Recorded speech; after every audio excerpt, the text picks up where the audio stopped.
কাউকে ঠগিয়ে হয়তো 2 দিন মজা করবে, কিন্তু মনে রেখো যেই দিন উপরওয়ালা ঠগাবে সেদিন সারা জীবন দুঃখের সঙ্গ দিতে হবে।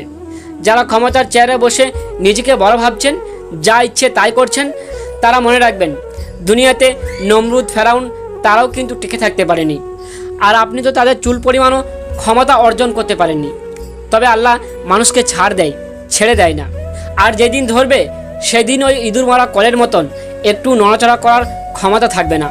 একদিন একটা ছেলে একজন হুজুরকে প্রশ্ন করলো, আমি যখন আমার স্ত্রীকে সর্বপ্রথম দেখেছিলাম তখন আমার কাছে মনে হয়েছিল এই পৃথিবীর সবচেয়ে সুন্দর নারী, আর তাকে না পেলে আমি মরে যাব।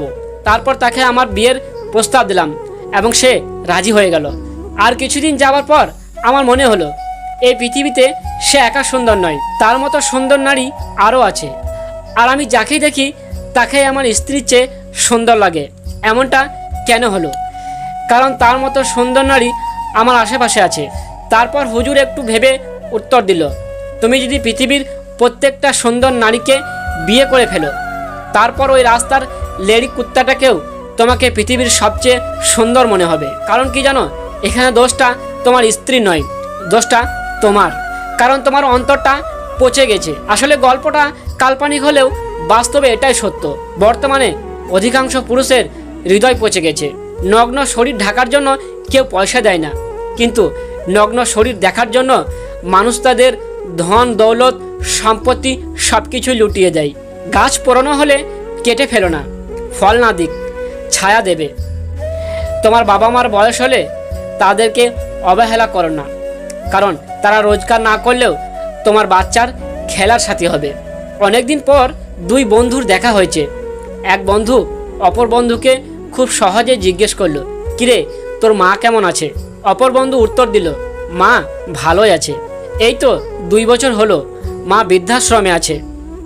আজ মায়ের জন্মদিন ছিল, এই তো কিছুক্ষণ হলো মায়ের সাথে দেখা করে আসছি।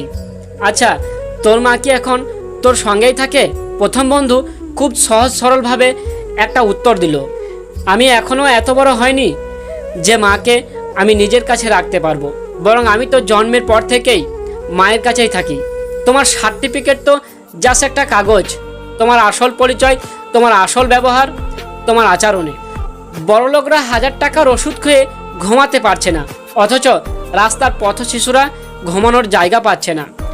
নিজের জায়গায় দাঁড়িয়ে অন্যের অনুভূতি কখনোই বোঝা যায় না। আসলে সাদা কাপড়ে জড়িয়ে গেলে ভালোবাসার মানুষ আর অভাব হয় না। যদি ভিডিওটা ভালো লাগে তাহলে একটা লাইক ও কমেন্ট করতে ভুলবেন না। আর যদি আপনি আমাকে ইউটিউব বাদে অন্য কোনো প্ল্যাটফর্মে দেখে থাকেন তাহলে যান এক্ষুনি ইউটিউবে আর আমার চ্যানেলটাকে সাবস্ক্রাইব করেন। ততক্ষণে ভালো থাকবেন, দেখা হবে আবার কোনো পরের ভিডিওতে।